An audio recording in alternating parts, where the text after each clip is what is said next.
Mắt anh chàng này vô tình bị mảnh kính làm bị thương, không ngờ lại có được một năng lực thần kỳ, không chỉ có thể nhìn xuyên thấu bề mặt đồ vật, còn có thể xem cấu trúc phân tử bên trong vật thể, đến quần áo của y tá cũng có thể nhìn thấu. Đây còn là lúc đôi mắt đang trong trạng thái chê băng gạc, anh vô cùng hoang mang, không biết chuyện gì đã xảy ra với mình, nhưng đúng lúc bác sĩ đang khám bệnh, anh lại nhìn xuyên qua khẩu trang, thấy được nốt ruồi trên mặt bác sĩ. Anh yêu cầu bác sĩ tháo khẩu trang ra xác nhận, xem có phải mình bị ảo giác hay không. Khi bác sĩ tháo khẩu trang ra, quả nhiên giống y như những gì anh đã nhìn thấy. Hôm đó Phủ Vân cầm một món đồ cổ mà khách hàng đưa ra thế chấp để Trang Duệ, người học chuyên ngành lịch sử, xem qua, nhưng anh vừa nhéo mắt nhìn, đã có thể nhìn thấy cấu trúc bên trong của chiếc bình. Ngay cả quá trình gia công cũng trở nên sống động như đang ở trước mắt. Chiếc bình này về cơ bản được xử lý bằng dây chuyền công nghiệp, cũng không đáng mấy đồng, nhưng Phủ Vân vừa nghe đã cảm thấy không vui, còn nói anh không biết nhìn hàng hai người đến chợ đồ cổ. Phủ Vân liền cầm chiếc bình ra cho ông chủ xem, nhưng ông chủ vừa nhìn đã giơ 5 ngón tay lên NDT5. Con nói cái giá NDT5 này phải cho ông ấy luôn, cả cái túi đựng bình. Con nói Phủ Vân đi hàng khác mà xem. Trước khi đi, ông chủ lấy ra một chiếc bình đen trắng Duệ, vừa nhìn đã thấy chiếc bình này không hề đơn giản. Trong mắt anh, chiếc bình hồ lô bắt đầu đổi sắc, dường như bụi bặm năm tháng đã che mờ đi hào quang của nó. Thứ này của thực là đồ tốt. Anh vội vàng hỏi ông chủ thứ này có bán không, nhưng ông chủ lại tưởng anh nhắm đến con dế ở bên trong, trực tiếp để anh mang đi với giá NDT 6U00. Đồ vừa mua đến tay, liền có một phú hai đại, muốn anh để lại chiếc bình cho anh, ta còn ra giá 1 vạn. Bảo anh suy nghĩ kỹ, cũng may có chú Đức đi ngang qua kiểm tra. Chú Đức vừa nhìn đã biết thứ này không tầm thường, ông liền lập tức ra giá, nếu cháu thực sự muốn bán nó vậy thì thế này đi, ta cho cháu 10 vạn. Chiếc bình đen này mà có giá 10 vạn sao? Chú Đức liền kêu người lấy khăn và dầu đến. Ông ấy chỉ lau nhẹ vài lần, chiếc bình đã hiện ra dáng vẻ ban đầu, hóa ra đó là Hà Lưu hồ lô của Vương công quý tộc vào cuối thời Quang Tự. Một bảo bối như vậy mà tôi lại bán với giá NDT 6U00. Phú hai đại lập tức ra giá 30 vạn. Ông chủ cũ ở bên lập tức nóng như lửa đốt. Huynh đệ tôi mua lại chiếc bình này với giá 60 vạn, cậu qua tay đã kiếm được gấp 1000 lần rồi. Quá được rồi, không ngờ Phú hai đại lại trực tiếp ra giá 80 vạn. Điều này khiến hai thanh niên sướng đến run người dùng thứ mua với giá NDT 6U00 mắt đã kiếm được 80 vạn, hàng đơn vị 10.000 vạn. 10 vạn sau này chúng ta là người có tiền rồi. Để xác định là mình không nằm mơ, Phủ Vân lấy điện thoại ra, lại phát hiện số tài khoản trong điện thoại đã biến thành 20 vạn. Không phải cậu nói có tiền rồi thì trả tiền phòng, trả tiền nợ là được rồi sao? Xong rồi, nhưng đây là tiền của cậu. Tôi không thể cầm tiền của cậu được. Cái gì mà tôi với cậu chứ? Họ vốn dĩ là anh em tốt. Trang Duệ đã giúp bạn trả hết các khoản nợ. Lập nghiệp chỉ trong chốc lát, trong tay không còn nhiều tiền nữa. Hai người quyết định trở lại phố đồ cổ để kiếm tiền. Khang Duệ quét mắt qua quầy hàng, liền nhìn thấy trong tay ông chủ có đồ tốt. Sau đó anh kích hoạt siêu năng lực của mình, phát hiện thứ đó đích thực là hàng xịn. Anh hỏi ông chủ có bán không. Ông chủ vừa nghe liền nói đây là bảo bối của ông ấy. Ông lập tức ra giá 80 vạn. Tôi tra trên mạng rồi, thứ này bình thường đấu giá thường ở trong khoảng 70 vạn đến hơn 100 vạn. Nếu như thứ này là thật, vậy thì kiếm được một món hời rồi. Cuối cùng họ mua được chiếc 8 với giá 59 vạn. Trang Duệ nóng lòng cầm đến cho giáo sư xem, nhưng chú Đức vừa nhìn lại nói, lần này anh nóng vội quá. Rồi Trang Duệ nhanh chóng hỏi thứ này là đồ giả sao. Chú Đức giải thích thứ này là đồ thật, nhưng lịch sử của nó lại linh động, cũng có nghĩa là chiếc 8 này chỉ có phần đáy là chính tông, nhưng những thứ khác đều đến từ nhà. Tuy đời nào cũng tùy ý. Kiểu chắc ván này chuyên đánh lừa những người trẻ không biết nhiều về lịch sử, mua được một bài học đắt giá như vậy. Trang Duệ ý thức được chỉ dựa vào siêu năng lực mà không có kỹ năng chuyên môn thì không được. Sau đó anh bắt đầu mua một số lượng lớn sách cổ, quyết định tự bổ túc chút kiến thức cho bản thân. Nhưng mấy ngày sau anh nhận được điện thoại của giáo sư. Giáo sư nói với anh ấy, tối nay có một buổi đấu giá ở phố đồ cổ, có thể học được chút gì đó ở đấy. Trang Duệ vừa nghe liền biết cơ hội đến rồi, còn ăn cái gì nữa. Đi thôi đi phát tài. Cuộc đấu giá đầy những lão làng đồ cổ. Trang Duệ lại nhìn trúng bức tranh mà không ai thèm để ý đến, nhưng tiền trên người anh thiếu, mất 3.000 bị ông chủ trực tiếp từ chối. Nếu như cậu muốn mua thì đi ra ngoài, sẽ phải có mấy quầy hàng có lẽ phù hợp với cậu. Nhưng Trang Duệ nhất quyết muốn bức tranh này. Hóa ra anh ấy có siêu năng lực khác thường, chỉ cần nhìn một cái đã nhìn ra huyền cơ ẩn dưới bức tranh. Khi anh ấy sắp tuột mất, ông chủ Mã ở bên cạnh đã đồng ý giúp anh ấy. Mấy người thành công có được bức tranh. Ông chủ Mã tò mò hỏi Trang Duệ tại sao nhất định muốn có bức tranh này, nhưng anh không giải thích. Anh mời ông chủ Mã cùng đến chỗ thầy chú Đức. Vừa nhìn bức tranh cũng nói rằng tài nghệ vẽ không tồi, hơn nữa chất lượng giấy cũng rất tốt. Nếu như có người thích, cũng có thể kiếm được 2 đến 3.000. Nhưng Trang Duệ chú ý đến phương thức đóng khung của bức tranh rất kỳ lạ. Tranh bình thường tuyệt đối sẽ không dùng cách thức thế này. Nghe thấy lời Trang Duệ, thầy giáo mới bắt đầu kiểm tra kỹ hơn. Quả nhiên đã phát hiện ra vấn đề.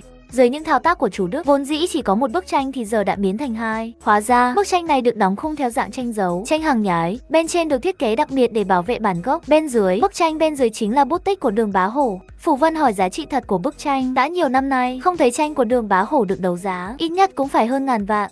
Cao bao nhiêu cơ? Ông chủ Mã ở bên có chút động lòng, liền ra giá 1.500 vạn muốn mua lại bức tranh. Thế nhưng Trang Duệ lại lắc đầu. Ông chủ Mã đang chuẩn bị tăng giá. Trang Duệ nói thẳng, nếu như anh muốn có bức tranh này thì tôi chỉ cần 500 vạn. 500 mà huynh đệ. Anh còn nói, coi như báo đáp ân tình của NDT 3000 vừa chủ Đức rất hài lòng, tính cách không tham tài hơn nữa còn rất trọng tình. Trọng nghĩa của Trang Duệ nói rằng anh có đôi mắt rất giống với Phùng Quyền trong Lưu Trai. Hóa ra năm đó Phùng Quyền cứu được rùa thần vì để báo ơn, rùa thần đã cho Phùng Quyền một cặp tệ nhãn thần kỳ, không gì không rõ. Hôm đó Trang Duệ nhận được lời mời tham dự hôn lễ của bạn học ở Cam Túc. Trên đường đi, anh ấy tình cờ phát hiện đất ở đây đã bị khai quật. Sau đó anh lại triển khai siêu năng lực của mình, phát hiện ở đây quả nhiên có động thiên, hơn nữa bên dưới còn ẩn giấu một ngôi cổ mộ. Đội khảo cổ tìm suốt cả một tuần cũng không có phát hiện gì, nhưng anh chỉ cần liếc mắt đã tìm được chính xác vị trí của cổ mộ.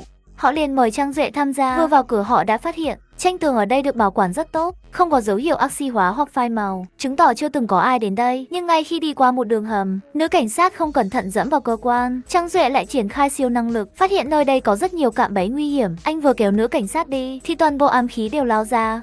Thay hai người nhanh chóng né được, suýt chút nữa là mất mạng rồi. Sau rất nhiều rắc rối, mấy người không dễ gì mới đến được cổng chính. Nhưng khi giáo sư định mở cửa thì lại kích hoạt cơ quan. Trang Duệ cùng nữ cảnh sát cùng rơi vào mật đạo, phát hiện nơi này hoàn toàn kín mít, 4 bức tường xung quanh có tượng điêu khắc. Ngay khi hai người đang không biết phải làm sao, đột nhiên các bức tượng xung quanh phun ra cát trắng. Rõ ràng là muốn chôn sống họ ở đây. Trang Duệ lại khai triển năng lực, phát hiện dưới đống cát lại có một tay cầm. Trang Duệ cố gắng đào cát lên, bức tường đá của mật đạo bắt đầu từ từ mở ra. Một thông đạo mới xuất hiện sau khi vào mật 7.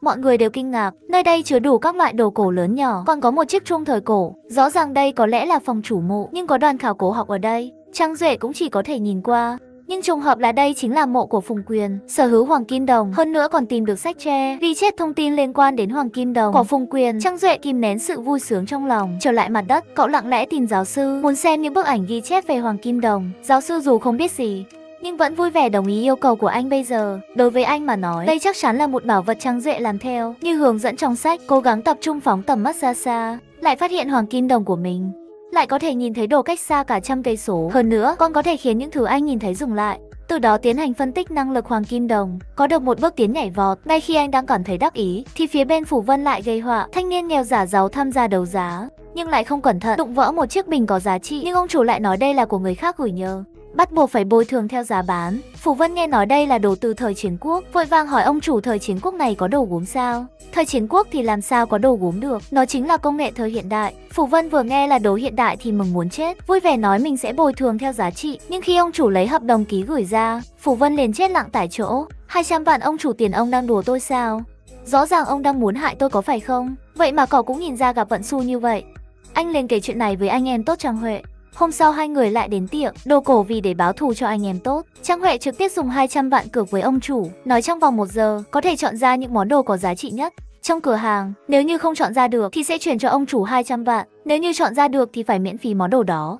Ông chủ vừa nghe liền vui vẻ đồng ý, bởi vì ông biết trong tiệm mình vốn dĩ không có món đồ nào đáng giá 200 cả, đắt nhất cũng chỉ có 10 vạn, còn lại đều là hàng nhái. Tiếp đến Trang Duệ liền triển khai toàn thần quán chú, khai mở Hoàng Kim Đồng của mình. Toàn bộ đồ cổ trong mắt anh từ từ hiện ra nguyên dạng, nhưng không có một thứ gì là đồ cổ hàng zin cả.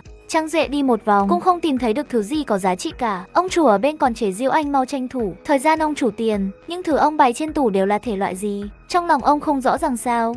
Lúc này hội trưởng hiệp hội Bảo Thạch ghé qua chơi. Ngay khi ông chủ rót trà mời khách, Trang Duệ vừa nhìn đã thấy ấm trà của ông chủ không hề đơn giản, liền mở Hoàng Kim Đồng ra nhìn, phát hiện ra nó là chiếc ấm tử sa chính thống. Thứ đồ tốt thế này có thể nói là bảo bối có tiếng tăm. Hơn nữa hội trưởng còn bối thêm, trước đây ông đã từng nhìn thấy thứ này, hơn nữa còn thấy 10 mấy cái bé con lớn có đại lão dưới ngọc thạch. Ở đây ông chủ chỉ có thể kìm nén nỗi đau, đưa ấm tử sa cho Trang Huệ. Giá trị của nó còn vượt xa 200 vạn. Hội trưởng hội Ngọc Thạch cũng phát hiện Trang Duệ không tầm thường, còn mời anh đến buổi tiệc giao lưu lớn nhất của hội. Đến buổi giao lưu của hội Ngọc Thạch, anh đã nhìn trúng hòn đá mà người khác không thèm ngó, mà anh ta khuyên anh rằng vết nứt quá lớn, dường như không thể nào là đồ tốt được. Nếu như thích thì qua khu cao cấp chọn thử cái khác, nhưng anh nhất quyết muốn miếng đá này. Hóa ra anh có đôi mắt Hoàng Kim Đồng, có thể nhìn thấu mọi thứ, chỉ cần nhìn một cái liền có thể nhìn xuyên vào bên trong tảng đá. Hơn nữa bên trong tảng đá này được ẩn giấu một lượng lớn băng ngọc quý hiếm.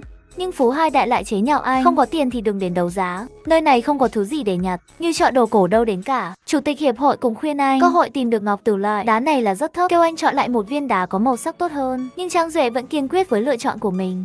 Tại cuộc đấu giá tiếp theo, chỉ cần là viên đá mà Trang Huệ nhìn trúng tên, Phú Hai Đại đều mua lại với giá cao hơn nữa, còn muốn cùng Trang Huệ cắt đá tại chỗ. Sau khi cắt ra, hòn đá mà Trang Huệ chọn không hề có chút màu sắc nào, bình thường nhát đầu mà không có thì nhát sau cũng không có gì để xem đâu. Phú Hai Đại bắt đầu chế nhạo Trang Huệ, đừng vọng tưởng nữa, Nhưng anh không hề quan tâm yêu cầu cắt nháp thứ hai. Từ giữa lần này tim mọi người liền nghẹn lại. Không ngờ nó thực sự lộ ra màu xanh. Thế này cũng được 10 vạn rồi, đừng cắt nữa. Còn cắt nữa thì 1 vạn cũng không có. Nhưng Trang Duệ vẫn muốn cắt lần thứ 3. Điều khiến mọi người không ngờ là lần này lại xuất hiện màu xanh ngọc thạch, rất hiếm thấy. Các ông chủ có mặt lập tức ra giá 1.800 vạn, 3.000, 1.800 vạn hứa tổng. Đến lượt anh bắt đầu, rồi đến lượt tảng đá của Phú Hai Đại. Chỉ mới một đao cắt xuống mặt cắt đều là màu xanh. Mọi người có mặt lập tức ra giá 1.000 vạn để mua. Nhưng Phú Hai Đại tốn 900 vạn mới mua được miếng đá này. Tôi thật sự không cần số lãi 100 vạn này. Sau đó lại thêm nhát nữa, không ngờ lần này giá viên đá lại tăng gấp 3 lần. Lập tức có người ra giá 3.000 vạn. Nhưng Trang Duệ ở bên cạnh cố tình khơi dậy tính hào thắng của hắn. 3.000 vạn lại còn không phải là loại thạch anh băng. Nếu là tôi thì đã bán rồi đấy. Cậu và tôi giống nhau được sao? Phú Hai Đại tiếp tục kêu thuộc hạ cắt thêm nhát nữa. Nhưng lúc này Trang Duệ lại bày ra bộ mặt đắc ý. Hóa ra anh đã dùng hoàng kim đồng. Nhìn qua miếng đá này phát hiện bên trong có đồ tốt, nhưng chỉ có 1 tấc xanh mà thôi. Quả nhiên nhát đao này cắt xuống, viên đá của Phú Hai Đại đã hoàn toàn bị hủy. Quan trọng là phải biết nghe người ta khuyên, đáng ra cầm 3.000 vạn là ngon rồi. Viên đá 3.000 vạn trực tiếp biến thành thứ bỏ đi. Điều này khiến tên Phú Hai Đại vô cùng khó chịu. Người Trang Tuệ đã dùng 3.000 để kiếm được 18 triệu. Anh chàng nhà nghèo bỗng chốc trở thành triệu phú. Và ông chủ Mã cũng nhận thấy Trang Huệ bất phàm. Vì để lấy lòng Trang Huệ nên đã trực tiếp nhường trang viên của mình cho anh như một món quà đồng thời trang. Duệ cũng được mời đến trung tâm Ngọc Thạch để mở mang tầm mắt, nhưng khi vừa đến trung tâm mua sắm ngọc bích ở đây, Trang Duệ đã vừa ý một mảnh ngọc, nhưng lần này họ đã gặp một rắc rối lớn. Miếng ngọc cổ này có niên đại cả ngàn năm, nó từng thuộc về một đại quan thời đó. Đây là một miếng ngọc bội rất tốt, nhưng nhược điểm là miếng ngọc này là đồ bồi táng. Theo thông thường mà nói, đồ cổ thường là thứ giúp trấn áp tà khí. Mảnh ngọc này, ông chủ làm sao ông biết thứ này không sạch sẽ? Trang Duệ giải thích, phân màu vàng của ngọc là do bùn đất ám vào, còn màu nâu là do sự xâm thực của sắt thép xung quanh. Nghe vậy ông chủ Mã cố tình nói không mua nữa. Thế là đến lượt Thạch Ba thương lượng. Chỉ sau vài lời khô môi múa mép, ông chủ Mã đã mua thành công với giá 80 vạn tệ. Sau khi trở về, ông chủ Mã cẩn thận quan sát miếng ngọc bội, nhưng chuyện kỳ quái cũng xảy ra. Đèn trong phòng bắt đầu nhấp nháy liên hồi, rồi một bóng đen bỗng bay qua cửa sổ. Ông chủ Mã sợ quá vội kéo rèm lại, không ngờ ông ấy lại ngã từ ghế sofa xuống. Hai người Trang Duệ nghe thấy tiếng động vội chạy tới ông chủ Mã, nhanh chóng kể cho họ nghe trải nghiệm của mình. Nhưng hai người không tin chút nào. Làm sao có người có thể bay qua tầng 3 được? Có lẽ nào có thứ gì đó đã nhắm vào Mã ca rồi không?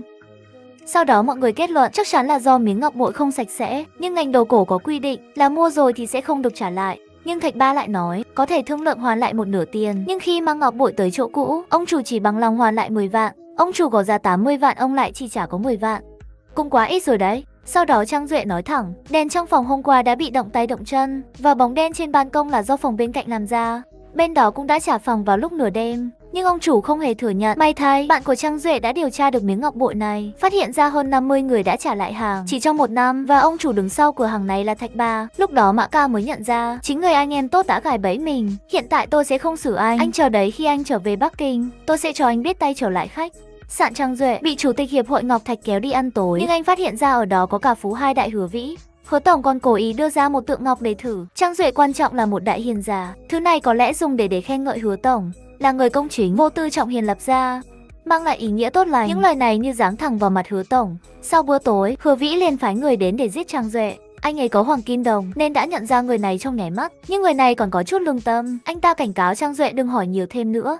Dù sao nếu anh tự giúp, mình cũng là đang giúp tôi mấy ngày này. Đừng xuất hiện ở những nơi công cộng, nếu không thì anh sẽ nổi tiếng lắm đấy.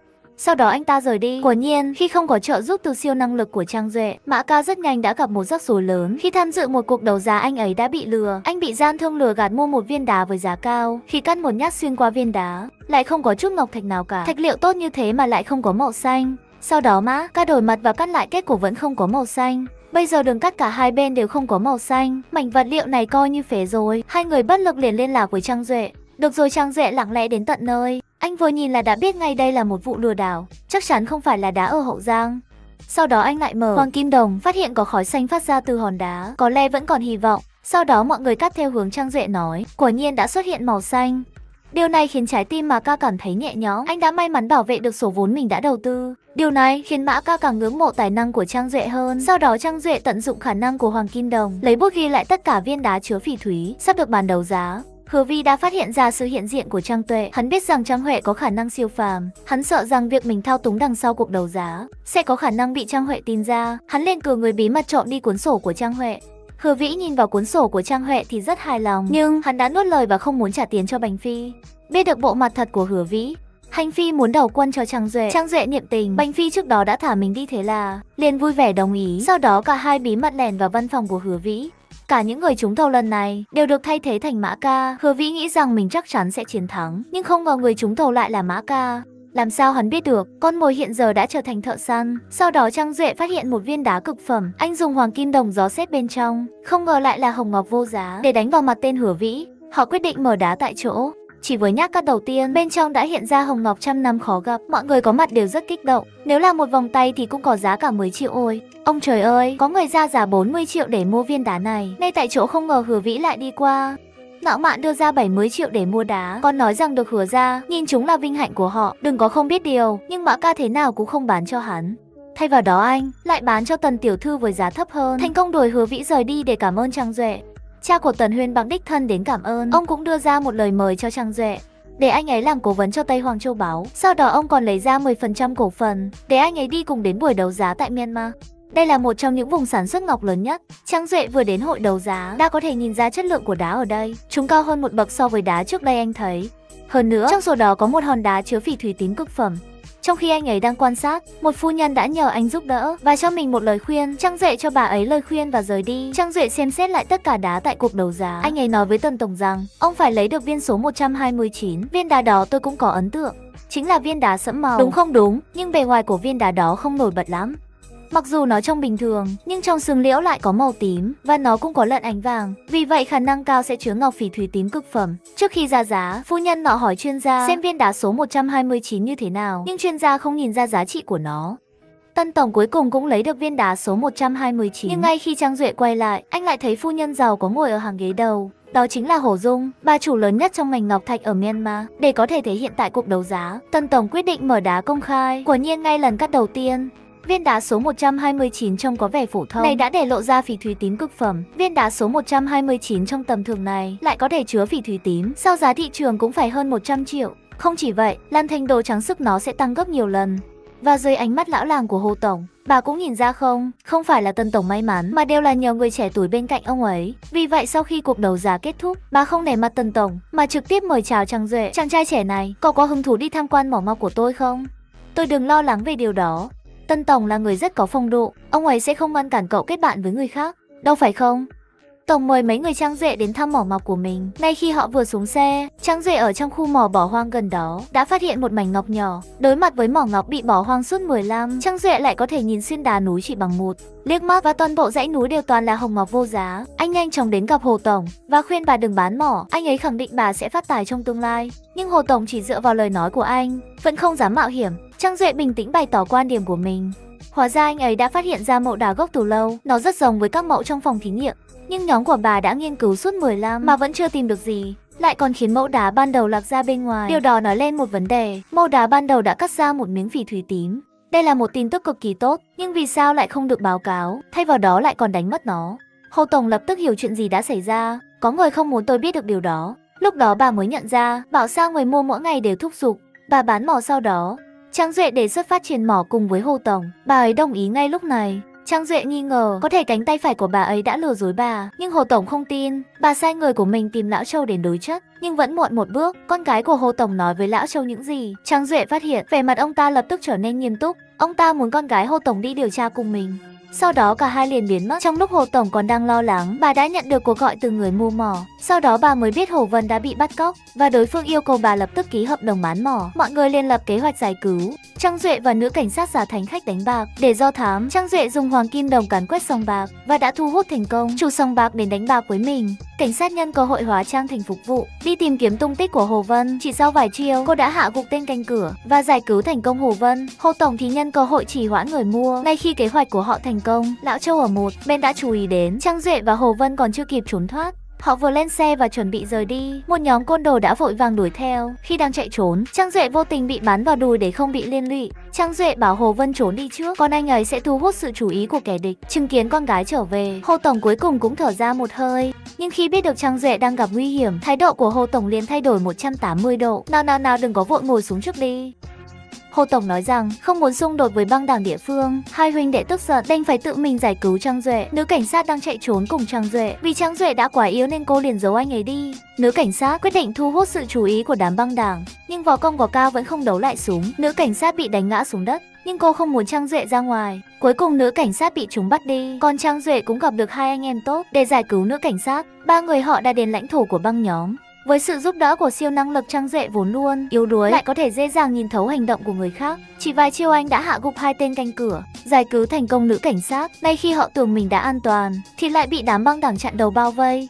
Cũng đã bắt được Bành Phi Tao nên móc mắt hắn ra trước tiên, hay là một phát hóa vằng hắn để hắn ra đi thanh thản.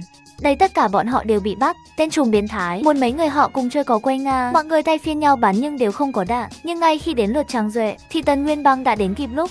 Khi đó Trang Duệ mới giữ được mạng. Người anh thích đã cứu được anh. Trang Duệ vui vẻ đi mua sắm cùng Tần Nguyên Băng. Khi đi ngang qua một sạp hàng ven đường, anh tập trung nín thở tĩnh khí. Anh Hoàng Kim Đồng nhìn ra thứ gì đó bên trong mục tiêu. Vì vậy anh ấy đã mua nó với giá NDT 40.000. Khi về nhà anh liền mở nó ra và phát hiện ra đó chính là bản đồ kho báu. Lính đặc trùng Tiểu Phi nhìn qua liền biết đây là bản đồ kho báu mà quân Nhật để lại. Chúng không kịp mang đi nên đã giấu nó. Mấy người Trang Duệ đã đến vị trí trên bản đồ để xem thử, nhưng vừa tới bãi đất trống, Trang Duệ cảm thấy như mình đã dẫm phải thứ gì đó. Sau khi dùng Hoàng Kim Đồng quan sát, anh liền phát hiện ra đó là mìn mà quân Nhật để lại. Hiện tại ngòi nổ rất không ổn định, còn khả năng nổ bất cứ lúc nào. May mà Bành Phi từng là lính đặc trùng và biết cách giả phá bom mìn. Anh nhờ Phi Phi mang một hòn đá tới, đợi Trang Duệ bỏ chân ra thì lập tức đặt nó vào. Nhưng vì để cứu Trang Duệ, Phi Phi đã đẩy anh ấy ra và tự mình dẫm lên mìn. Cô làm gì vậy? Đây là một của mìn đấy. Di chuyển mau lùi lại. May mắn là của mìn đã quá cũ và không thể phát nổ. Nhưng băng đảng địa phương đã phát hiện họ. Chúng lập tức kéo người đến bắt họ. Vì sự an toàn của mọi người, Trang Duệ chỉ có thể nói ra mục đích mà họ đến đây. Anh ấy cũng nói rằng mình có thể thấy thứ mà người khác không thể. Nhưng lão đại lại không tin. Trang Duệ chỉ có thể tập trung hình tâm tĩnh trí khai mở Hoàng Kim Đồng. Anh nhìn thấy hình xăm trên người lão đại. Nhìn vết sẹo này, có lẽ là có từ thời thờ im miệng. Có phải là do cha bạo hành nên anh mới trở thành trùm? Ma túy không mày câm miệng cho tao. Thế là anh dẫn cả băng nhóm đi tìm kho báu. Theo anh suy tính kho báu hẳn là ở ven suối. Vừa nghe lời này tên lão đại liền nổi giận, bởi vì hắn đã sống ở đây từ khi còn nhỏ, nhưng chưa bao giờ thấy dòng suối nào cả. Vì để chứng minh lời của mình, Trang Duệ một lần nữa tập trung mở ra Hoàng Kim Đồng. Anh nhìn thấy chữ suối viết trên một tảng đá, cách đó không xa. Lão đại lúc đầu không tin, hắn cử hai người của mình đi kiểm tra, nhưng đúng như những gì anh ấy nói, lão đại bây giờ đã tin rồi. Và Trang Duệ cũng mở Hoàng Kim Đồng, quan sát xung quanh. Sau đó đã tìm thấy một cái hang đằng sau đám cây rậm rạp. Dưới sự hướng dẫn của Trang Duệ, đám người đã đến hang động. Chúng phát hiện một lượng lớn vàng miếng bên trong. Trong lúc bọn chúng đang đắm chìm trong niềm vui phát tài, Trang Duệ lại chậm rãi đi tới một bức tường đá. Anh dùng Hoàng Kim Đồng để xem, không ngờ có một hộp sắt bên trong. Anh ấy vừa lấy hộp sắt ra bên ngoài, liền phát sinh đấu súng. Sau một trận chiến ác liệt, hai băng nhóm đều đã bị tổn bày nặng nề. Trang Duệ nhân cơ hội lấy được cuộn sách che trong hộp. Không ngờ một lượng lớn bom khói được ném vào. Không ai có thể phản kháng lại, tất cả đều mất đi. Sách tre trong tay Trang Duệ cũng bị giật mất. Nhưng với chút sức lực, cuối cùng nữ cảnh sát đã đánh bật mặt nạ của thủ lĩnh. Lại phát hiện ra đó là người mà họ rất quen thuộc, Tần Nguyên Băng. Đến khi tỉnh lại, Trang Duệ phát hiện mình đã trở về nhà. Nghĩ lại từng khoảnh khắc cùng Tần Nguyên Băng, Trang Duệ không thể ngờ được người mà anh thích lại làm tổn thương anh. Và cô ấy cũng chính là người đứng đằng sau vụ việc trước đó. Đây là một đả kích lớn đối với Trang Duệ. Sự tin tưởng cơ bản giữa con người cũng không có. Tất cả đều chỉ là âm mưu không thể chịu được nữa. Để xoa dịu nỗi đau do người mình thích gây ra, Trang Duệ quyết định đến Nội Mông để thư giãn cùng nhóm khảo cổ. Nhưng khi mọi thứ đã sẵn sàng thì hướng dẫn viên lại trở mặt, nói thế nào cũng không muốn đưa họ đi. Động một tí là khai phá, động một tí là đào bới. Anh có biết không, cỏ trên thảo nguyên sống nhờ vào nước trên trời, suối dưới mặt đất. Sau đó anh ta khăng khăng rằng nếu có người trong nhóm khảo cổ có thể hạ gục anh ta thì anh ta mới tâm phục khẩu phục đưa họ đến đó. Khi lời vừa nói ra, nữ cảnh sát Phi Phi đã không thể ngồi yên. Có phải chỉ cần tôi thắng được anh là anh sẽ dẫn chúng tôi đi? Không, người đẹp nặng 50 cân lại muốn thách đấu với võ sĩ Mông Cổ mạnh mẽ hơn 100 cân và lại còn là bằng cách đấu vật. Anh chàng kia tỏ ra khinh thường, liền kêu em trai đi ra đấu thay đánh với con gái. Nhẹ tay thôi. Phi Phi không hề yếu thế chút nào. Cô luôn quan sát bước đi của đối thủ để tìm ra điểm yếu. Nay khi đối thủ vừa bất cần, cơ hội của cô ấy cũng đã đến. Cô nắm lấy lưng áo đối phương và vật ngã anh ta. Anh chàng lực lưỡng này liền phải ăn cắp. Lúc này hướng dẫn viên mới công nhận cô, nhưng rõ ràng cô ấy không cùng hạng cân với anh ta. Phi Phi đã bị đánh bại trước sức mạnh tuyệt đối, nhưng hướng dẫn viên lại bị thu hút bởi cô ấy. Tôi thích cô, tôi muốn cưới cô về nhà, không nghe nhầm chứ? Để giúp Phi Phi giải vây, Trang Duệ yếu đuối liền bước lên sân khấu, nhưng đối thủ lại khinh thường. Có thể này chắc gì đã chịu được một chiêu của tôi. Sau đó hai người họ đã lập một hiệp ước, nếu cậu có thể đánh bại tôi sẽ dẫn đường cho các người. Còn nếu cậu thua cuộc thì phải rút lui như một người đàn ông. Chỉ với một sự so sánh đơn giản, cũng biết Trang Duệ không phải là đối thủ của người này. nhưng anh đã nhìn thấu vấn đề nhờ Hoàng Kim Đồng. Hướng dẫn viên có vết sẹo ở chân, biết điểm yếu của đối thủ, Trang Duệ liền hành động. Khoảnh khắc đối thủ mạnh mẽ nhấc anh lên, anh liền quay người đá vào vết thương của anh ta. Đối thủ lập tức quỳ xuống đất, ngay cả bạn bè của anh cũng bị sốc. Người yếu đuối như anh ấy lại có thể đánh bại một tráng hán, và hướng dẫn viên cũng đưa họ vào lăng mộ. Như đã hứa, họ cũng tìm thấy một chiếc quan tài ở giữa ngôi mộ. Mọi người đang chuẩn bị mở quan tài, Trang Duệ liền dùng Hoàng Kim Đồng quan sát. Phát hiện quan tài được phong kín bằng thủy ngân, nhờ đó đội khảo cổ mới thoát được một kiếp. Hóa ra, người xưa đã dùng thủy ngân để niêm phong quan tài, mục đích là ngăn chặn đám trộm mộ. Một khi quan tài được mở ra, thủy ngân trong quan tài sẽ bay hơi khi tiếp xúc với không khí nóng, và điều đó sẽ tạo ra rất nhiều khí độc, gây ra ngộ độc thủy ngân. Đội khảo cổ đã xử lý vấn đề này, nhưng phát hiện trong quan tài chẳng có gì ngoài một bàn cờ ngọc. Nhưng Trang Duệ lúc này lại cảm thấy chóng mặt. Hóa ra việc thường xuyên sử dụng Hoàng Kim Đồng cũng bắt đầu gây ra tác dụng phụ, không chỉ là đau đầu vô cớ mà còn là mất thị lực tạm thời. Ngay cả bác sĩ cũng không thể làm gì. May mắn thay Trang Duệ đã không sao. Mọi người lại tiến vào ngôi mộ cổ, nhưng họ phát hiện ra cánh cửa mộ cổ lại là một ván cờ, và phần còn thiếu ở giữa lại chính là bàn cờ ngọc mà họ lấy được. Sau đó Trang Duệ đặt bàn cờ lên trên cánh cửa mộ cổ, từ từ mở ra, không ngờ bên trong lại có một ngôi mộ. Họ nóng lòng muốn mở quan tài ra xem. Bên trong vẫn không có thi thể của Phùng Quyền, mà chỉ có vài hiện vật không giá trị. Điều này khiến Trang Duệ rất chán nản. Những tưởng phát hiện khảo cổ này sẽ chẳng mang lại kết quả gì, nhưng đêm đó Trang Duệ lại mơ thấy trong mộ có người, và người này trông giống hệt anh ấy. Ông là ai vậy, cậu là ai? Đây chính là Phùng Quyền, người đầu tiên có được Hoàng Kim Đồng. Vì vậy, Trang Duệ nhanh chóng hỏi bí mật của Hoàng Kim Đồng. Cậu sẽ không muốn biết đâu thức ăn có đủ vị trong miệng người khác, nhưng lại vô cùng nhạt nhẽo trong miệng anh ấy, một chút hương vị cũng không có. Điều này khiến bạn bè anh rất bối rối, nhưng chỉ có anh mới biết có gì đó không ổn với cơ thể mình. Hôm nay Phủ Vân phát hiện hồ sơ về Hoàng Kim Đồng trong túi của anh, vì vậy đã hỏi Trang Duệ xem anh có đang giấu điều gì không. Dưới sự chất vấn không ngừng, Trang Duệ cuối cùng đã nói sự thật. Dù anh đã vô tình có được Hoàng Kim Đồng, nhưng tác dụng phụ của nó cũng hành hạ anh không sao tả xiết. Tôi chỉ hy vọng mình gặp may mắn và sống được thêm vài ba năm nữa. Tiểu Duệ Duệ, may là Tần Huyên Bang đã đem mật thư của Phùng Quyền trả cho anh ấy. Trang Duệ hy vọng tìm được đáp án trong đó, nhưng đã xem hồi lâu vẫn không tìm thấy phương pháp điều trị tác dụng phụ. Thay vào đó anh biết được Phùng Quyền, người đầu tiên có Hoàng Kim Đồng, đã xảy ra biến đổi cơ thể. Tác dụng phụ khiến ông mất đi 5 giác quan, già đi thê thảm. Đúng lúc anh đang bày vọng cổ, Gia Gia liền hẹn Trang Duệ gặp mặt. Ông ấy cũng nói rằng mình biết một số chuyện về Hoàng Kim Đồng, nhưng đúng lúc anh đến nơi, lại phát hiện cổ Gia Gia đã bị sát hại. Cổ Gia Gia, cổ Gia Gia, cổ Gia Gia, cổ Gia Gia. Hơn nữa, Trang Duệ còn phát hiện một tin nhắn trên điện thoại của ông ấy. Đó là tin tức về cuộc hẹn của cổ Gia Gia và Diêu Suki. Hung thủ có lẽ chính là Diêu Suki. Ông ta lại bình tĩnh nói mình không phải hung thủ. Hơn nữa ông ta cũng nhận được tin nhắn từ cổ Gia Gia về cuộc hẹn, nhưng khi ông ta bước vào thì đã phát hiện ra cổ Gia Gia đã hẹn. Biết rằng chắc chắn có người đang cố gài bẫy mình, nên ông ta đã nhanh chóng rời khỏi hiện trường. Lý Trang Duệ không tin, ông ta liền kể lại câu chuyện của cổ Gia Gia năm đó. Hóa ra năm đó, ông nội Trang Duệ thay cổ Gia Gia tham gia khảo cổ. Hơn nữa, cha của Gia Siêu cũng là thành viên của đội khảo cổ. Không ngờ địa điểm khảo cổ xảy ra một vụ nổ trà, Gia Siêu bị thương, cơ thể cũng xảy ra thay đổi, không chỉ đau đầu nghiêm trọng mà còn kèm theo triệu chứng mất giác quan. Sau khi về nước, ông ấy phát hiện mình có Hoàng Kim Đồng. Ông ấy cũng nhanh chóng tích lũy được rất nhiều của cải. Ngọc mục ban đầu có 4 miếng, nhưng Giao Siếc chỉ sưu tầm được 1 miếng ông ấy.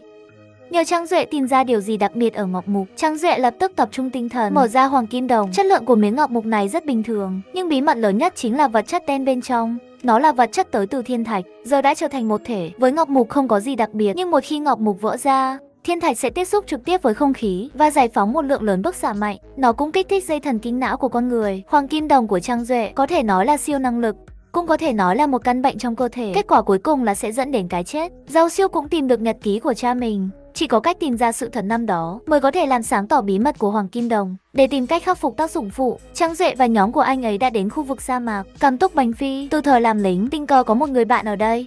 Nhưng lúc mọi người nhắc đến việc tìm động vật, ông ấy lại im lặng không nói. Thời gian không tha cho ai cả eo và chân của tôi 2 năm qua đã không còn tốt nữa. Tôi đã không đến sa mạc suốt 2 năm rồi. Nhưng ngay khi cậu con trai muốn giúp đỡ Trang Duệ, ông lại mắng anh ấy ngay tại chỗ ở lắp. Thu dọn đồ đạc và chuẩn bị bữa tối đi bố à. Với lời khuyên nhủ kiên nhẫn của Bành Phi, ông ấy mới kể lại chuyện xảy ra năm đó. Hóa ra là vào ngày trăng tròn 15 tháng 8, ông đã nhìn thấy động Phật mà họ mô tả. Nhưng khi ông bước vào đó, Tài chỉ thấy những bức tượng Phật đổ nát. Khi ông vừa chạm tay vào tượng Phật, đột nhiên mặt đất rung chuyển và ông chạy nhanh ra ngoài. 24 năm sau đó, động Phật không xuất hiện lần nào nữa, và những người trước đây từng đến đó cũng biến mất một cách bí ẩn cùng với động Phật. Vì vậy người dân địa phương coi đó là khu vực cấm. Ông chú khuyên họ không nên đi đến nơi đó. Nhưng manh mối duy nhất để chữa cho Trang Duệ là ở đó. Không ai trong nhóm muốn bỏ cuộc, thế là họ liền bước vào sa mạc, nhưng rất nhanh phát hiện tất cả nước đã bị ai đó đổ đi. Để giải quyết vấn đề nguồn nước, Mọi người chỉ có thể đi theo sự chỉ dẫn của ông chú. May là họ đã tìm thấy một nguồn nước gần đó. Nhưng ngay khi mọi người vừa uống nước, bọn họ đều ngã xuống đất. Rõ ràng là nguồn nước đã bị động tay động chân. Cùng lúc đó người của Tần Nguyên Bang cũng lái xe tới. Mục đích là vào hang Phật trước Trang Duệ. Dù biết chuyến đi này vô cùng nguy hiểm, nhưng mọi người vẫn không muốn quay lại. Dưới sự dẫn đường của ông chú, họ đã tìm thấy động Phật huyền thoại. Nhưng họ phải rời đi trước khi mặt trăng biến mất. Nếu không họ cũng sẽ biến mất cùng với động Phật. Động Phật đã biến mất suốt 24 năm, nhưng ngọn lửa bên trong vẫn đang cháy. Đoàn người phớt lờ sự cản trở của người dân địa phương, vẫn quyết tâm đến đây. Nhưng khi tìm thấy một cửa đá cổ, lại phát hiện có một khóa mật mã. Đây có lẽ là một khóa mật mã. Dựa vào lỗ khóa, Trang Duệ đã mở được cửa đá. Không ngờ, người của Tần Huyền Bang lại nhân cơ hội xông vào. Anh ta cũng chế nhạo Trang Duệ là một tên ngốc, lại giúp mình mở cánh cửa đá. Ngay khi chúng mất cảnh giác, Tiểu Đào ném ra một quả bom choáng cắt đuôi chúng. Bọn họ đã vào động Phật thành công. Qua quan sát của Trang Duệ, anh đã phát hiện ra cơ quan dưới tượng Phật. Trang Duệ nhờ bạn bè đấy bức tượng ra. Họ phát hiện bên dưới của nhiên có tầng ngầm. Rõ ràng bản đồ lăng mộ của Phùng Quyền dựa theo ghi chép bên trên. Mấy người Trang Duệ đến một hẻm núi, nhưng lại thấy ở đây chẳng có vẻ gì là có một lăng mộ cả. Điều bất thường duy nhất chính là đồng hồ mặt trời này. Phùng Quyền này không chỉ để lại cho chúng ta một bài toán, mà còn muốn chúng ta học cả chữ Trung Quốc cổ đại. Bọn họ cũng phát hiện ra manh mối bên dưới mà Phùng Quyền để lại cho hậu thế. Trang Duệ nhanh chóng dựa trên bộ chữ trong nhật ký tìm ra câu trả lời. Phùng Quyền để lại một ngày dài, đại biểu cho 12 canh giờ, chính là một ngày. Đây chính là đáp án. Ngay khi Trang Duệ di chuyển cơ quan, quả nhiên trên vách núi trước mặt mở ra một cái hang mà đám sát thủ ở xa cũng đang chuẩn bị nhân cơ hội tiêu diệt. Trang Duệ cũng may Tần Huyền Bang xuất hiện kịp thời để bảo vệ Trang Duệ. Cô đã nắm hết toàn bộ kế hoạch của họ. Lúc này mọi người mới ý thức được phải nhanh lên. Khi đến mộ của Phùng Quyền, phát hiện nơi đây có một loại cảm giác bất thường. Trang Duệ luôn tin vào Hoàng Kim Đồng của mình, nay cũng phải lung lay. Bên trong có 8 mộ đạo khác nhau, nhưng chỉ có một con đường thực sự dẫn đến phần mộ. Nhưng lại đúng vào lúc này, Hoàng Kim Đồng của anh lại mất tác dụng. Cho dù anh có thử thế nào cũng không dùng được. Hoàng Kim Đồng ở đây không hề có chút tác dụng nào. Xem ra đây là khảo nghiệm thứ hai mà Phùng Quyền để lại cho anh. Nhưng Trang Duệ đã phát hiện mỗi một mộ đạo ở đây dường như ứng với một quẻ tượng. May thay Trang Duệ, theo chú Đức có học qua trận đồ 8 quái. Theo tính toán của anh, đã loại bỏ thành công 6 trong 8 mộ đạo. Nhưng 2 mộ đạo còn lại đều 55. Mới khi sát thủ sắp đuổi đến, người yêu tiền như mạng như Phủ Vân lại chặn Trang Duệ, lại bản thân chạy về phía một mộ đạo, tìm lối cho anh. Em tốt, chuyện này sao có thể để cậu làm được? Còn nhớ không, tôi là ngôi sao may mắn của cậu. May thay vận may của Phủ Vân rất tốt, chọn đua lại chọn trúng phần mộ của Phùng Quyền. Cuối cùng mọi người cũng đến được ngôi mộ, nơi cất giấu bí mật của Phùng Quyền. Nhưng không ngờ rằng nơi này lại từng có người đến. Trang Duệ cẩn thận quan sát bên trong quan tài, phát hiện nơi đây lại họa lại bí mật của Phùng Quyền. Người lính bị sét đánh nhưng không éo, ngược lại cơ thể anh lại có biến dị, đôi mắt cũng sáng rực ánh vàng, lại có thể nhìn thấu bề mặt mọi vật. Phát hiện vàng được ẩn sâu dưới đất, anh có chút không dám tin, liền cầm cuốc đi đào đất. Quả nhiên phát hiện được vàng ở dưới đất. Sau đó anh dẫn vợ đi ăn một bữa tai heo. Tự dưng có được siêu năng lực, cũng khiến anh một bước trở thành người có tiền nhất tại bản địa. Anh vốn tưởng rằng cả đời này mình sẽ sống trong nhung lụa, thế nhưng siêu năng lại xuất hiện tác dụng phụ. Khi phát bệnh không chỉ đau đầu đến ngất xỉu, hơn nữa còn mất đi luôn năm giác quan, đến đại phu có tiếng nhất vùng cũng phải bất lực. Theo ghi chép của các bức tranh tường, Phùng Quyền sống đến năm 120 tuổi. Rõ ràng là có khả năng ông đã tìm ra cách để khắc phục tác dụng phụ. Trang Duệ phân tích điều kiện để sản sinh Hoàng Kim Đồng. Hoàng Kim Đồng sản sinh là nhờ thiên thạch và dòng điện kết hợp sản sinh mới xuất ra hiệu quả. Hoàng Kim Đồng của anh chính là do mảnh vỡ cắt qua, đồng thời lại bị dòng điện tấn công mà sản sinh ra. Còn Hoàng Kim Đồng của Phùng Quyền lại là do tác dụng của thiên thạch và sấm sét mà có được. Đích căn ông ấy đã chịu sự va đập của thiên thạch, còn có sự kích thích của sấm sét. Hoàng Kim Đồng của ông mạnh hơn tới gấp ngàn lần. Khả năng thị giác của ông ấy có lẽ đã đột phá hơn rất nhiều, nhưng bức họa quan trọng nhất lại bị người ta phá hỏng mất. Trang Duệ còn chưa thể tìm ra cách khắc phục tác dụng phụ, mọi người chỉ có thể bày vọng trở về. Khi họ đến đài tưởng niệm, người canh gác chuẩn bị nói lời tạm biệt với các nhà khảo cổ học, lại bất ngờ tìm được nhật ký của ông nội Trang Duệ. Hóa ra năm đó vô tình phát hiện ra một miếng ngọc trong cổ mộ. Khi cha của Yusuke chuẩn bị phát điện, cậu lại bất ngờ bị điện giật, đồng thời cũng phát sinh một vụ nổ. Đá ngọc mục cũng bị nổ tan tành. Ông nội Trang Duệ đưa cha Gia Siếc chạy vào trong thôn dưỡng thương, nhưng kỳ lạ là cơ thể của cha Gia Siếc lại xuất hiện biến dị.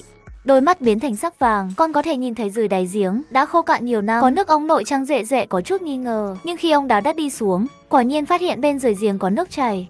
Nay khi ông đỡ cha của Gia Siếc nghỉ ngơi, siêu năng lực của cha Gia Siếc lại kích hoạt. Vừa nhìn đã thấy dưới đống củi có vàng. Ông nội Trang Duệ vì để xác minh đã đào lên, quả nhiên tìm thấy một túi vàng vụn. Mà cảnh này cũng hoàn toàn kích thích lòng tham của tên thuộc hạ. Anh ta phát hiện ra sự thần kỳ của đôi mắt của cha Gia Siếc. Thế là vừa sáng sớm, nhân lúc ông nội Trang Duệ đang ngủ, tên đàn em Tiểu Mã Lòng Lăng Dạ Sói bắt đầu ra tay. Đưa mắt của ông cho tôi. Cậu nói cái gì? Tôi nói móc mắt của ông ra đưa cho tôi. Vì để bảo vệ siêu năng lực của cha Gia Siếc, ông nội Trang Duệ cố tình trì hoãn thời gian, nhưng lại bị Tiểu Mã Lòng Lăng Dạ Sói hóa vàng tại chỗ.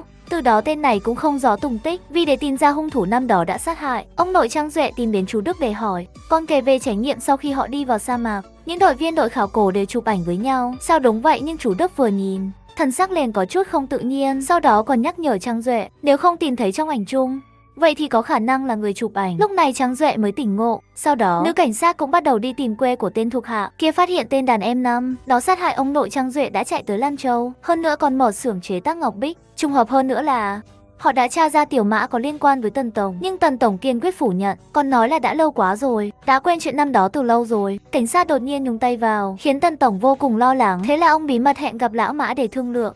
Nhưng không ngờ rằng toàn bộ cuộc hội thoại đều bị cô con gái Tần Huyên Băng nghe thấy hết. Vì để giúp Trang Duệ, Tần Huyên Băng cố tình cải trang thành bồi bàn đến để đưa thức ăn, không ngờ lại nghe thấy bí mật giữa bố mình và lão Mã. Chỉ cần có được ngọc mục thì Trang Duệ sống hay nghèo cũng chẳng quan trọng. Cô nói chuyện này với nữ cảnh sát nhưng lại không có bằng chứng xác thực để bắt Tần Tổng. Vì để tìm ra chứng cứ phạm tội của ông ta, Tần Huyên Băng cùng Tiểu Đào lèn vào nhà họ Tần. Nhưng họ tìm hết mọi thứ cũng không tìm thấy được gì, còn bị lão già Tần Tổng nhìn thấy hết. Ông lập tức về nhà kiểm tra, lại phát hiện chứng cứ vẫn còn đó. Vừa chuẩn bị rời đi, liền bị Tần Huyên Băng kề dao lên cổ. Không hổ là con gái do ta nuôi dạy. Ngay khi cô tưởng rằng mình đã thành công, Tần Tổng lại bình tĩnh cho cô xem video Trang Duệ bị bắt cóc. Vì sự an toàn của Trang Duệ, cô chỉ đánh giao lại bằng chứng cho Tần Tổng. Lúc này nữ cảnh sát đã đến kịp thời, Tần Tổng lại ngoan ngoãn giao lại chứng cứ cho Tần Huyên Băng. Tưởng ông chủ lớn Tần cuối cùng cũng bị bắt, nhưng ngay khi ông ta tiến lên, ông ta lập tức bắt con gái mình làm con tin. Sau đó liền lên xe rời đi. Ngay khi nữ cảnh sát đuổi đến tận phòng làm việc của ông ta, tài phát hiện ông ta đã mất dạng từ lâu. Trang Duệ cũng tra ra được một số thông tin, đang chuẩn bị cầm tư liệu đến hỏi giáo sư, nhưng kỳ lạ là giáo sư luôn nhiệt tình, lại không mở cửa. Ta bị cảm rồi, sợ sẽ lây cho mọi người. Hai người cứ để tài liệu ngoài cửa là được rồi. Còn chưa đợi Trang Duệ nói xong liền vội vàng ngắt máy. Điều này khiến Trang Duệ cảm thấy có gì đó sai sai. Nhưng ngay khi anh đang nghi ngờ, đột nhiên nhận được một cuộc điện thoại bí ẩn. Trang Duệ cũng nghe cho rõ đây. Chú Đức đang ở trong tay. Tôi cầm cuốn nhật ký của Trang Khải Minh đến để đổi người. Lúc này Trang Duệ mới phát hiện cửa nhà giáo sư đã mở từ bao giờ. Vì để cứu thầy, Trang Duệ chỉ có thể làm theo như Tần Tổng nói. Còn nữ cảnh sát cũng dẫn đội đến triển khai đội hình. Ngay khi Trang Duệ giao cuốn nhật ký cho ông ta, cảnh sát lập tức hành động. Nhưng Tần Tổng lại trực tiếp nhắm súng về phía Trang Duệ. Vì sự an toàn của học trò, thầy Đức lên đứng trước mặt anh. Nếu ông dám làm hại Trang Duệ thì phải bước qua xác tôi. Đã ngay một giây trước khi Tần Tổng nổ súng, nữ cảnh sát đã nổ súng vào ông ta. Cuối cùng cũng giải quyết được tên trùm, nhưng đến cuối cùng vẫn không tìm thấy tung tích. Lão Mã sau khi trả mất, Tần Huyên Băng cầm cây gậy tưởng nhớ về cha mình, nhưng cô lại vô tình phát hiện bên trong cây gậy lại có một cái máy ghi âm. Cô liền đem nó đưa cho Trang Duệ. Tôi muốn ông đi bắt cóc một người ai chú Đức Mã lão. Tôi không hiểu, ông không sợ bị bại lộ thân phận? Sao không, ông sai rồi. Làm như vậy mới có thể bảo vệ được thân phận của tôi. Hóa ra trùm cuối thực sự lại chính là chú Đức, người thầy mà Trang Duệ tin tưởng nhất. Tiểu Mã năm đó chính là chú Đức. Trang Duệ biết được chân tướng, không dám tin đây là sự thật. Không, chuyện này quá hoang đường, không thể nào. Ngay khi anh đi tìm chú Đức để hỏi cho ra nhẽ, lại phát hiện chú Đức không có ở nhà. Nhưng món đồ mà chú Đức thích nhất lại được đặt ở trên bàn. Thế là Trang Duệ dùng hết sức tập trung, mở hoàng kim đồng ra để nhìn con dao. Này lại chính là hung khí năm đó chú Đức dùng để sát hại ông nội. Điều này càng chứng thực chú Đức chính là trùm cuối. Gần đây hoàng kim đồng luôn không ổn. Là hoàng kim đồng đang lừa tôi. Hoàng kim đồng đang lừa tôi, không thể nào. Thực sự không thể nào. Cho dù Trang Duệ vẫn không muốn tin, nhưng lúc này chú Đức đã trốn ra nước ngoài từ lâu rồi. Vì để dẫn dụ chú Đức, nữ cảnh sát định dùng Trang Duệ làm mồi nhử, sau đó nhân cơ hội bắt chú Đức. Nhưng khi họ làm theo kế hoạch, chú Đức đã liên thủ với xã hội đen, bắt lấy Trang Duệ và Tiểu Đào. Như người thầy mà mình kính trọng nhất, Trang Duệ tức giận hỏi tại sao ông lại làm như vậy, nhưng chú Đức lại bày ra vẻ mặt bất lực. Đôi mắt có thể nhìn thấu vạn vật, nhưng lại không nhìn ra bằng chứng thực sự ngay trước mắt ông hóa ra mọi nguy hiểm Trang Duệ gặp phải đều do ông ta sắp đặt. Ông ta cũng biết bí mật về đôi mắt của Trang Huệ từ lâu rồi. Mục đích chính là muốn có được hoàng kim đồng của Trang Huệ. Hoàng kim đồng thay đổi vận mệnh của cậu, cũng thay đổi toàn bộ vận mệnh của những người có liên quan đến nó. Tất nhiên là bao gồm cả tôi. Con Tiểu Đào vẫn luôn giúp Trang Huệ. Hóa ra lại là nội ứng mà chú Đức cài bên người anh Tiểu Đào.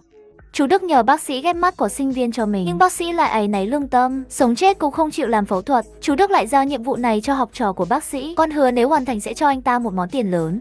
Đồ đệ không thoát được sự cám dỗ liền đồng ý. Lúc này chú Đức mới hài lòng rời đi. Ta đang nghĩ rằng sau khi cậu không còn hoàng kim đồng nữa thì sẽ trở nên như thế nào. Tôi không còn hoàng kim đồng nữa thì tôi vẫn là Trang Duệ. Họ đang chuẩn bị làm phẫu thuật thì bị cảnh sát ập đến bao vây. Chú Đức chĩa súng vào Trang Duệ nhưng lại bị cảnh sát ở cửa nổ súng bắn trúng. May thay Trang Duệ được cứu trước khi phẫu thuật. Mọi người cùng nhau chúc mừng anh, nhưng sau những chuyện đã trải qua, anh không hề cảm thấy vui chút nào. Vì khả năng của hoàng kim đồng mặc dù khiến anh có được tiền tài, nhưng đồng thời cũng mất đi rất nhiều. Anh nghĩ thông mọi chuyện, muốn làm phẫu thuật lấy hoàng kim đồng ra. Bạn bè khuyên anh, có biết bao nhiêu người muốn có được hoàng kim đồng, lấy nó ra thì cậu không còn gì nữa. Nhưng sau mọi chuyện Trang Duệ cũng nhìn thấu tất cả. Cuối cùng anh cũng hiểu ra cách khắc phục tác dụng phụ của hoàng kim đồng. Hóa ra là chỉ cần từ bỏ nó. Như vậy thì toàn bộ bệnh tật trên người anh cũng sẽ biến mất. Thấy anh kiên quyết như vậy, các bạn cũng ủng hộ lựa chọn của anh. Mọi người cùng nhau đẩy anh vào phòng ngủ. Nhưng Phủ Vân lại nhận được điện thoại của Dâu Xiếc, nói phòng bệnh của chú Đức lại trống không. Hơn nữa, cảnh sát hôm qua bắn ông ta bị thương cũng đã biến mất. Lúc này chú Đức đã sớm được Tiểu Đào sắp xếp bí mật tiến hành phẫu thuật ghép mắt của Trang Duệ chú Đức. Chú rất nhanh sẽ được như ý nguyện rồi. Nay khi cuộc phẫu thuật đang diễn ra, cơ thể chú Đức bất ngờ có phản ứng, đào thải các chức năng cơ thể bắt đầu nhanh chóng suy giảm. Lúc này Tiểu Đào nhận được một cuộc điện thoại bí ẩn.